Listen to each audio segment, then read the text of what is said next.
بسم الله والحمد لله والصلاة والسلام على رسول الله وعلى آله وصحبه ومن والاه نخلص النية لله نيتنا الله سبحانه وتعالى الندرة. مرحبا. كبالة درساتين محاضرة مستنية محاضرة معرفة الله ليست على سبيل الإحاطة من الندب يا نبر الله سبحانه وتعالى ما وكم يبالو نجر بما كابب ملكو أيضا لم يا مالت مولو بمولو الله سبحانه وتعالى أو قال له بمالت ملكو سايهون السن عندنا وقبت يسكمت لني هون بهريات وتشالوت إن السن بموك نو الله سبحانه وتعالى لنوكو يمن شلاو ميلو ندب يا نسان نبرنا تشلي حقيقة الله لا يدركها الوهم لأن الوهم يحكم ما لم يره بحكم ما رآه እንግዲህ አላሁ ስብሓንሁ ተዓላን በወህማችን እንዳልሆነ የምናውቀው ሲገልጹልን የአላሁ ስብሓንሁ ተዓላ ሐቂቃው አላህ ላ ዩድሪኩሃ አልወህሙ ወህም የሚባለው ነገር አይደርስበትም። የአላህን ሐቂቃ ወህም የኛ ህሳቤ ምናብ የምንለው ነገር አይደርስበትም።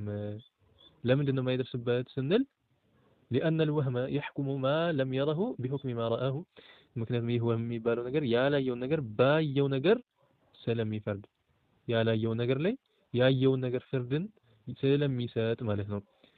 እና بحكم ما رآه فلا يدرك إلا الأشياء التي ألفها ይህ ወህም የምንለው ነገር ደግሞ ከዚህ በፊት ቀድሞ የለመዳት የሆነችን ነገር ወደ እሷ ነገር እንጂ ሊደርስ አይችልም። ወህም የምንለው ነገር የሚለው ነጥብ እያየን ቆይታ አድርገን ነበረ። ለምሳሌ ምን ስንል ከልኢንሳኒ ወልገማሚ ወሸጀሪ ወኑሪ ወዘላም ሰውን፣ ደመናን፣ እንጨቶችን፣ ብርሃንን፣ ጨለማን ወነህዊ ذلك ይሄ የመሰሉ ነገሮችን ነው የኛ ወህም ሊደርስ የሚችለው። ለምሳሌ ወህም የሚለው ነገር ግልጽ እንዲሆንልን ለምሳሌ እንደው አጠር ብናደርገው ጎራ በሆነ ፀሐይ መውጫም ይሆናል በፀሐይ መግቢያ አቅጣጫ ሊኖር ይችላል። ፀሐይዋ ስትሄድ ውላ ያ ጎራ በሚጋርድብን ጊዜ ልክ ምንድነው የሚለው ወህማችን የኛ ወህማችን ይቺ ፀሐይ እኮ ሄዳ እዛ በጎራው ጀርባ ወርዳ መሬት ገብታለች ነው የሚለው ወህማችን ማለት ነው። እዛ ከሰማዩ ላይ ተላቃ ወርዳ መሬት ላይ የሆነች ነው የሚመስለው። ወህም የምንለው ነገር የሚፈርደው እንደዚህ ነው። ይህ ወህም የምንለው ላይ የወህም ፍርድ ነው። እንዲህ አይነቱ ትክክለኛ ፍርድ አይደለም። አቅለ ሰሊምን እንጂ የምንጠቀመው ወህምን ተከትለን አንሄድም ማለት ነውና እነዚህን የመሳሰሉ ነገሮችን ነው የሚያውቀው። አማ መን ለይሰ ከሚስሊሂ ሸይኡን አምሳያ የሌለው አላሁ ስብሓነሁ ወተዓላ ፈላ ዩድሪኩሁ ልወህሙ ወህም አይደርስበትም። ህሳቤ ምናብ የምንለው ነገር አይደርስበትም። ወሐቂቀቱላሂ ዛቱሁ የአላህ ሐቂቃ የምንለው ذاتنا ነው። وأما حقيقة الإنسان يسولج حقيقة من لو دمو من ነው فجسمه جسم ነው والله ليس جسم الله سبحانه وتعالى أكل አይደለም የአካል ፈጣሪ ነው እንጂ ማለት ነው። ذات ብሎ ማለት አካል ማለት አይደለም ለአላሁ سبحانه وتعالى ሲሆን ሐቂቃው አላህነቱ ማለት ነው። طيب እኒህ ነጥቦችን ስናይ ቆይታ አድርገን ነበር። قال الإمام ذو النون المصري رضي الله عنه من ታላቅ ዓሊም ናቸው ከሰለፉ ዑለማዎች ውስጥ አንዱ ናቸው። ሰውባን ኢብኑ ኢብራሂም በመባል ይታወቃሉ። አቡል ፈይድ በመባል ኩንያ አላቸውና ዙኑን በመባል ነው የሚታወቁት። ለቀባቸው ነው። 179 ላይ ተወልደው 245 ላይ የሞቱ ናቸው። ከሱብሃንአላህ ከሰለፍ ዑለማዎች ውስጥ አንዱ ናቸው እና እሳቸው ዙኑን المصري የምንላቸው ታላቅ ዓሊም ቂሷ አላቸው። ያው ወደ እንትናቸው ከመግባታችን በፊት ለምንድን ነው ዙኑን የተባሉት? ዙኑን ማለት የኑን ባልተቤት ማለት ነው። የኑን ባልተቤት ለምን ተባሉ? እኔ ታላቅ ዓሊም የኑን ባለቤት የተባሉት ለምንድን ነው? ይህንን ስናይ ዙኑን የሚለው አላህ ትልቅ ተአምር ነበራቸው። ሙዕጂዛ ያው ለነብያቶች ሲሆን ለወልያቶች ደግሞ ከራማት ይሰጣሉና አላሁ ሱብሓነሁ ወተዓላ ከራማን ሰጥቷቸው ነበር። ምን አይነትን?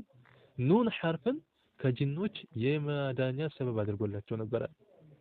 የሰው ልጆች ታመው በሚመጡበት ሰዓት ማለትም ጅን ይዟቸው በሚመጡበት ሰዓት ሌላ ምንም ማድረጉም ግንባሩ ላይ ኑን ብቻ ይጽፉለታል። ከዛ ኑንን ሲጽፉለት ወዲያውኑ ይለቀዋል፣ ጅኑ ይሽራል። ታዲያ ይላሉ አንድ ቀን አላሁ ሱብሓነሁ ወተዓላ ይህን አግርቶላቸው ነውና እሳቸው ባልነበሩበት ጊዜ ጅን ይዞት የተቸገረ የታመመ ሰው መጣ ወደ እሳቸው ቤት። በሚመጣበት ሰዓት ደረሳቸው። ያው እንግዲህ ሼኹ ስለሌሉ ዙኑን المصري ስለሌሉ በሰዓቱ ምን አደረገላቸው? በቃ እኔ ይጽፍለታለሁ ችግር የለውም ይልና ግንባሩ ላይ ኑን ይጽፍለታል። ከዛ ሱብሃንአላህ ጅኑ አናገረው። ምንድን ነበር ያለው?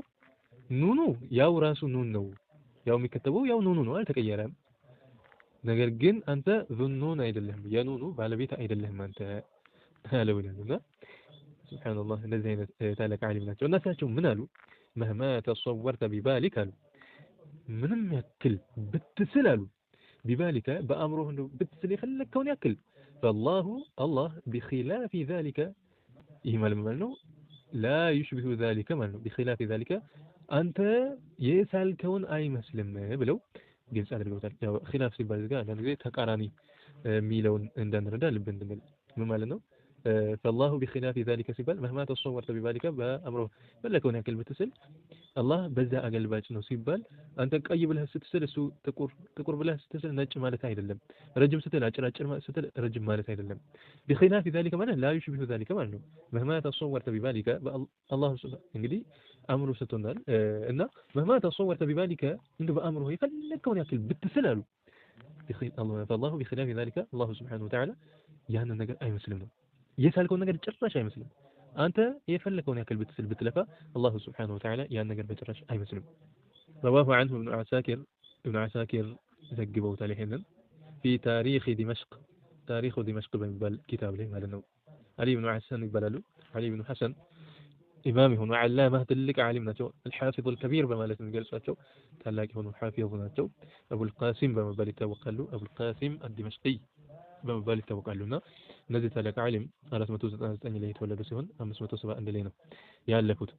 እሳቸው ይህንን የዝኑን المصري ንግግር ምን አድርገውታል? አስፍረውት ይገኛሉ። ታሪክ ዲመሽቅ የሚባል ኪታብ ላይ ማለት ነው።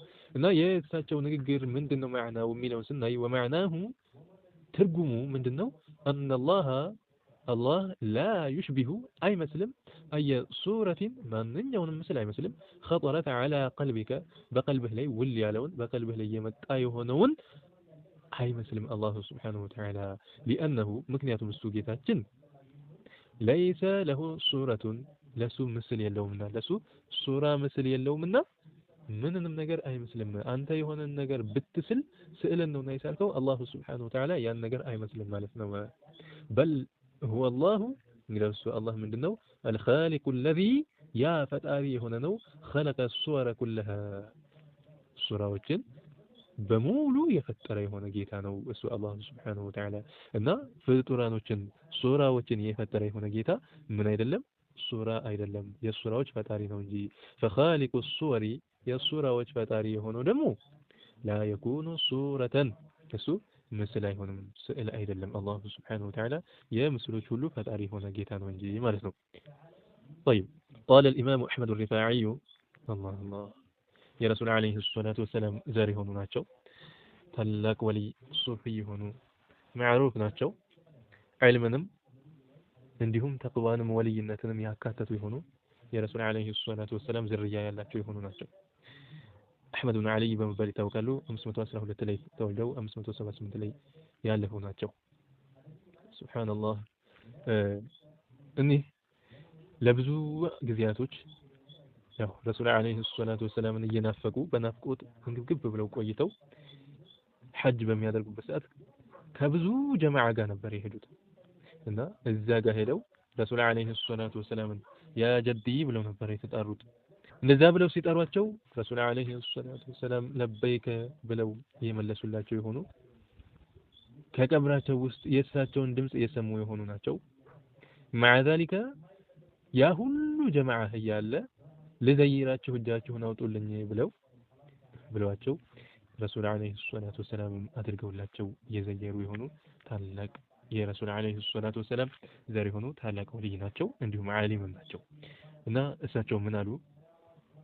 غاية المعرفة بالله አሉ። غاية ብሎ ማለት የመጨረሻ ጥግ የደረሰ የሆነ ማለት ነው። من المعرفة بالله الله سبحانه وتعالى ማወቅ የሚባለው መጨረሻ ጥግ የደረሰ የሆነው አሉ الإيقان بوجوده تعالى الإيقان እርግጠኛ ሆኖ ማመን ነው بوجوده تعالى በአላህ سبحانه وتعالى መኖር እርግጠኛ ሆኖ ይሄንን አላህ አለ የሚለውን ማመኑ ነው አሉ ቢላ ከይፊን ወላ መካን ይሄን ደግሞ ያለ እንዴትና ያለ ቦታ ያለ መሆኑን ማመን ይህ ነው አላህን የመጨረሻ አወቀ የሚባለው ሰውየው ይላሉ። የት ነው ያለ አይደለም እንዴት ነው ያለ አይደለም አላህን አወቀ የሚባለው አላህን የመጨረሻ ጥግ የደረሰ ማወቅ የሚባለው ነገር የቱ ነው? የአላህ Subhanahu Wa Ta'ala መኖርን ያለ እንዴትና ያለ ቦታ መኖሩን አምኖ መቀበል ነው ይህ ነው አሉ። ምን የሚባለው ነገር አላህን የመጨረሻ ጥግ የደረሰ አዋቂ መሆን ብሎ ማለት ይህ ነው አሉ። አይ ይህ ማለት ምን ማለት ነው? የእሳቸው ንግግር ኒሃየቱ የመጨረሻ የሆነው ማ የሲሉ ኢለይህ ልዓብዱ ባሪያ የሚደርስበት የሆነው የመጨረሻው ጥግ የደረሰው ነገር من المعرفة بالله الله سبحانه وتعالى ስለማወቅ ነው። የመጨረሻ ሊደርስበት የሚችለው ነገር ምንድነው? الإيقان أي الاعتقاد ما من نوال الجازم قرت على እርግጠኛነት ያለበት የሆነ ما እምነት ነው አሉ። الاعتقاد الجازم قرت ያለ የሆነ ما من اعتقاد ይህ ነው አሉ። الإيقان ብሎ ማለት እና بأن الله በምንድን ላይ እርግጠኛ መሆን ነው? بأن الله سبحانه وتعالى ነው ብሎ موجود ያለ ነው ብሎ لا يشبه الموجودات ያለ ነው ያሉ ነገሮችን አይመስልም ብሎ በዚህ ጉዳይ ላይ ቁርጥ ያለ እምነት ሲኖረው ነው አሉ። موجود بلا مكان ያለ ቦታ ያለ ነው የሚለውን ቁርጥ አድርጎ ማወቁ ማመኑ ይህ ነው የመጨረሻ ደረጃ አላሁ ሱብሓነሁ ወተዓላ ማወቅ የሚባለው ነገር ብለው በዚህ መልኩ አስቀምጠው ይገኛሉ ማለት ነው። እዚሁ ጋር በዙ ነጥብ ሲያነሱ قال العارف بالله الشيخ عبد الغني النابلسي الحنفي عبد الغني النابلسي የሚባሉት ታላቅ ዓሊም ሐነፊ የሆኑት قصيدة አላቸው في قصيدته المشهورة بمقتضى الشهادتين مقتضى الشهادتين የምትባለው قصيدة አለቻቸው እና እዛ ላይ ሲጠቅሱ ምን ይላሉ? معرفة الله عليك تفترض بأنه لا جوهر ولا عرض وليس يحويه مكان ولا تدركه العقول جل وعلا لا ذاته يشبه الذوات ولا حكت صفاته الصفات. الله የሚገርም የሆነ ንግግር ነው የሚናገሩት። በግጥም መልኩ ነው። معرفة الله عليك تفترض አሉ። አላህን ማወቅ በአንተ ላይ ግዴታ ናት አሉ። አላህን የምታውቀው በምን መልኩ ነው ግዴታ የሚሆንብህ የሚለው ሲጠቅሱ بأنه لا جوهر ولا عرض ጀውሃርም ዓረድም አለመሆኑን ማመን ነው አሉ። ጀውሃር ብሎ ማለት በራሱ አልቃኢም ቢነፍሲሂ የሆነ ዛት የሆነ ነገር ማለት ነው።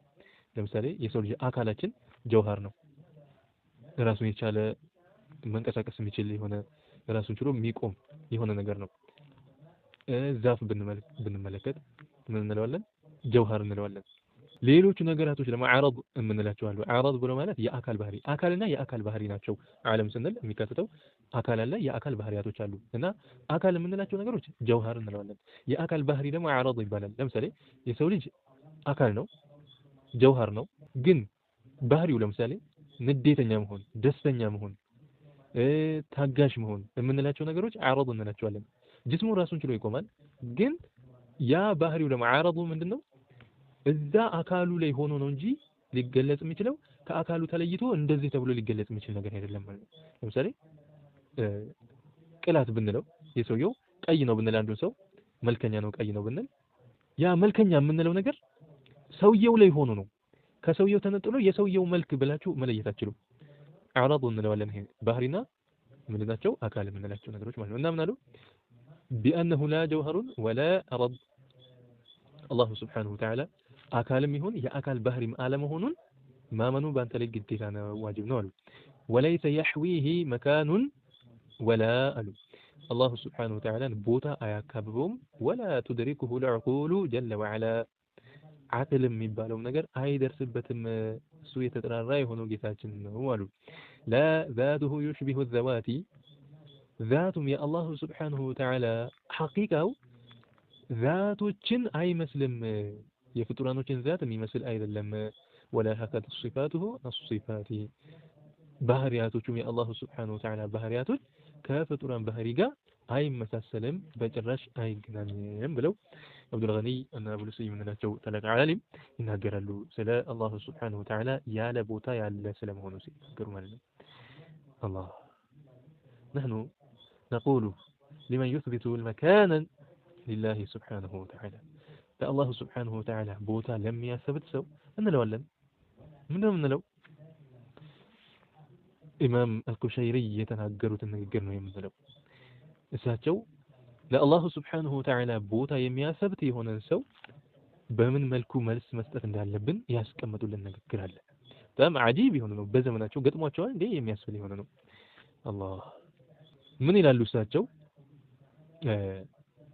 አላሁ سبحانه وتعالى በቦታ ያለ ነው የምትል ከሆነ ይላሉ በቦታ ያለ ነው የምትል ከሆነ ሱብሃንአላህ قبل أن يخلق العالم والمكان هل كان موجودا أم لا ይላሉ ዓለምን ከመፍጠሩ በፊት هل كان موجودا أم لا አላሁ ስብሓነሁ ወተዓላ ነበረ ወይስ አልነበረም ተብሎ ነው ለዚህ ሰው የሚጠየቀው ይላሉ። አሕያናን አንዳንዶች ስለ አላሁ ስብሓነሁ ወተዓላ ቦታን ከመፍጠሩ በፊት የት ነበረ የሚል ጥያቄ አንጠይቅም አህሉ ሱና ወል ጀማዓዎች። እንደዛ አይደለም። ለምን የት የሚባለው ነገር ለአላሁ ስብሓነሁ ወተዓላ ስለማመች፣ ወሃቢዮችም ራስ ምታት የሆነ ጉዳይ ስለሆነባቸው ይሄ በጣም የሚጨነቁበት የሆነ ነገር ነው። አንድ ነገር የምንይዘው እኛ መሰረት ላይ ከመጀመሪያው አሁን ከጊዜ በኋላ ሳይሆን ከመጀመሪያው የሚገለጽበት የሆነው ባህሪ ምንድነው ነው። አላሁ ስብሓነሁ ወተዓላ የሚገለጽባቸው ባህሪያቶች አሉ። ፍጡራንን የፈጠረው እሱ አላሁ ስብሓነሁ ወተዓላ ነው። ይሄን እናምናለን፣ እናውቃለን። ይሄን ካወቅንና ካመን አይ አሁን በቦታ ነው፣ አርሽ ላይ የተሰቀለ ነው፣ ተቀምጧል፣ ቆሟል፣ ተኝቷል ሚል ከሆነ ጥያቄያችን ምንድነው አሉ هل كان موجودا أم لا እንደው ፍጡሮችን ከመፍጠሩ በፊት ነበረ ወይስ አልነበረም የሚል ጥያቄ ነው እንጂ የት ነው ተብሎ አልነበረም።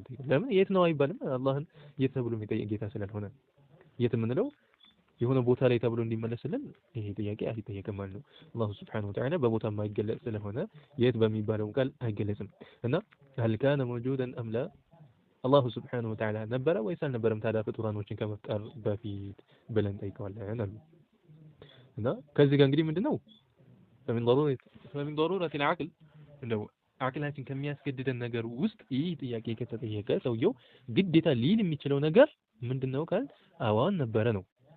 አልነበረም የሚል ከሆነ ሌላ አደጋ ስለሆነ የሚፈጥረው ማለት ነው። አላሁ ስብሓነሁ ወተዓላ ፍጡራኖችን ከመፍጠር በፊት አዎን ነበረ የሚለው የሁሉም ሰው መልስ ነው የሚሆነው አቅለኛ የሆነ ሰው። እሺ እሱ ነበረ ካልክ ቦታም አቅጣጫም ከመኖሩ በፊት አላሁ ስብሓነሁ ወተዓላ የነበረ መሆኑን የምታምን ከሆነ ያለ ምንድነው የነበረው? ያለ ቦታም ያለ አቅጣጫም የነበረ ነው ማለት ነው። ይሄን ካመን አላህ ያለ ቦታ ያለ ነው የሚለው አላህ ያለ አቅጣጫ ያለ ነው የሚለው ለማንም ሰው አይጠናም ማለት ነው። ፍጡራንን ከመፍጠሩ በፊት መገለጫ ባህሪው ነው። አሁን አዲስ የመጣ ባህሪው አይደለም። አዲስ የሚመጣለት ባህሪም የለም።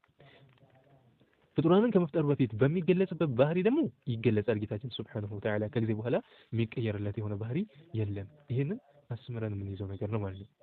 ፍጡራንን ከመፍጠሩ በፊት ጌታችን ሱብሓነሁ ወተዓላ ያለ ቦታ መሆኑ የሚገለጽ ከሆነ ፍጡራንን ከፈጠረ በኋላ ተቀየረ አይባልም። እንደዛው እንደነበረው ነው የሚገለጸው ብለን እንከራለን። ይሄ ደግሞ የሰለፎች አቋም እንጂ የራሳችን ልብ ወለድ እንዳልሆነ ግልጽ የሆነ ነገር ነው ማለት ነው። طيب ሊዛ ይሄ አስምረን ልንይዘው ይገባል። አንዳንዶች ምን ሊሉ ይችላሉ እዚህ ጋር መልስ ማለት ሳያውቁ ቀርተው አይደለም፣ ግን መልስ ከመለስ እንቸገራለን ይሉና ምን አገባን ፍጡርን ከመፍጠሩ በፊት ስላለው ይላል። አልተነገርንም ሁላ ይላሉ በድፍረት። ይሄ የረሱል አለይሂ ሰላቱ ወሰለም ሐዲስን አላውቀውም ማለት ይሻላል እንጂ ሐዲስን ማስዋሸት ይሆናል። ፍጡራንን ከመፍጠሩ በፊት ይኑር አይኑር አላውቅም የሚል ከሆነ ይሄ ሌላ ችግር ውስጥ ነው እየገባ ያለ። ምክንያቱም ሳይኖር ፈጠረው ሊል ነው ዓለም አህባቢ ሳይኖር ፈጠረው ይባላል አይባልም።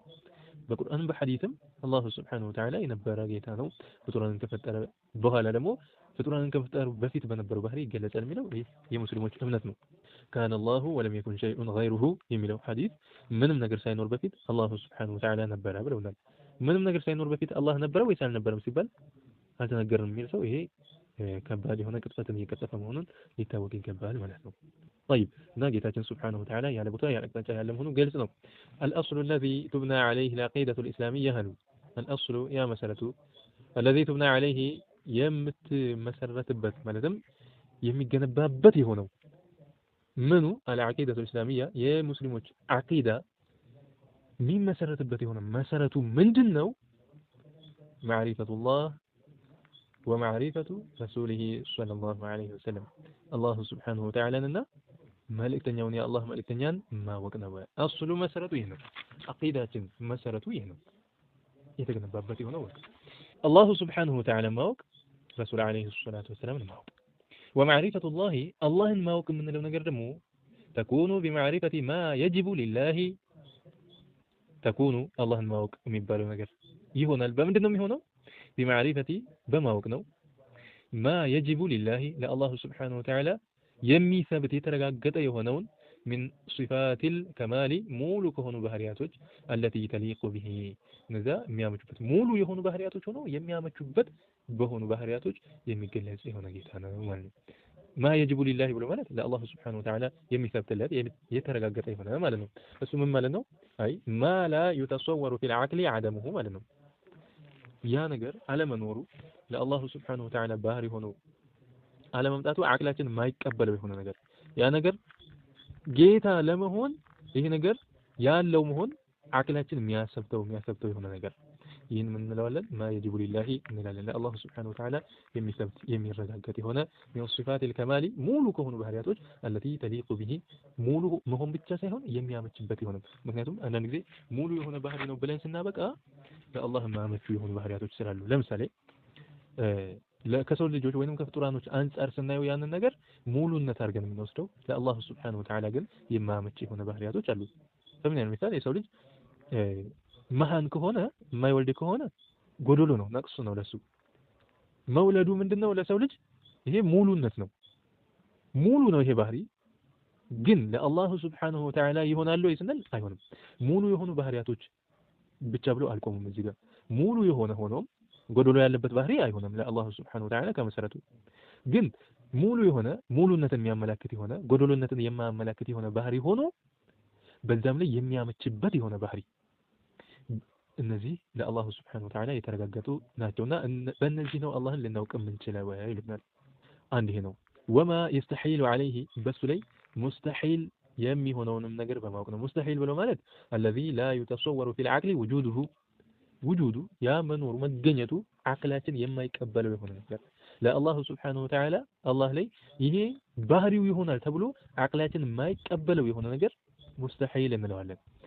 ይሄ እንግዲህ ልጅ አለው ማለት ሙስተሒል ነው ለአላህ Subhanahu Wa Ta'ala በቁርአንም የተገለጸልን ነገር ነው። ይሞታል ማለት እንደንተኖቹ ሙስተሒል የሆነ ነው፣ የማያመች የሆነ ነገር ነው ለአላህ Subhanahu Wa Ta'ala ለፍጡራኖች ነው እንጂ መሞት የሚያመቸው ማለት ነው። እና ማላ يتصور في العقل وجوده እንደው መገኘቱ መከሰቱ አቅላችን የማይቀበለው የሆነ ነገር ሙስተሒል ብለን እንጠራዋለን ማለት ነው፣ የማያመችበት ማለት ነው። እኒህ ሁለቶች አንደኛ ማ የጅቡ ሊላሂ ለአላህ Subhanahu Wa Ta'ala የሚሰብትለት የሆነ ሁለተኛ ሙስተሒል የሆነ ሶስተኛ ደግሞ ወማ የጁዙ في حقه በአላህ Subhanahu Wa Ta'ala ላይ ጃኢዝ የሆነውን ነገር በማወቅ ነው። በእነዚህ ነጥቦች ነው አላህ ማወቅ የሚባለው።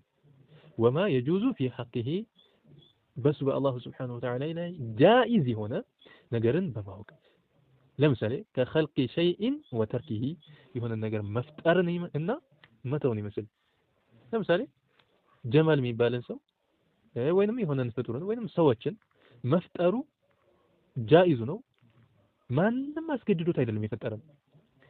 እኛን እንዲፈጥረን አዞት ወይንም አስገድዶት የሆነ ነገር መጥቶ አስገድዶት አይደለም እኛን የፈጠረን። አዛዥ የለውም፣ አስገዳጅ የለውም። ጃኢዙ ነው። እሱ በመሽአው በፍላጎቱ የሚያደርግ የሆነ ነገር ጌታችን Subhanahu Wa Ta'ala እና ከخلق شيء وتركه የሆነ ነገር መፍጠሩና መፍጠርን መተው ጃኢዙ ነው የምንላቸው ነጥቦች እነዚህ ናቸው። የሰው ልጆችን መፍጠር ጃኢዙ ነው፣ መተውም ጃኢዙ ነው። መፍጠር ግዴታ ሆኖበት አይደለም የፈጠረ፣ መተው ይችል ነበረ።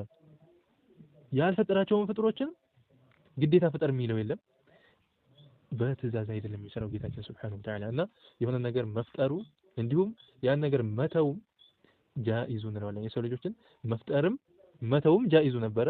መተውን ሳይሆን ምን አደረገን? እንድንፈጠር እኛን ፈጠረን ማለት ነው። ይሄ ጃኢዙ ነው፣ ማንም አዞት አይደለም ማለት ነው። ይሄን ጃኢዝ ከሚለው ይመደባል ማለት ነው። አላህን የምናውቀው በምንድን ነው ያልነው? አንደኛ ለአላህ Subhanahu Wa Ta'ala ጃኢዝ የሆኑ ያው ሶስተኛ ላይ የተቀሰው ነው።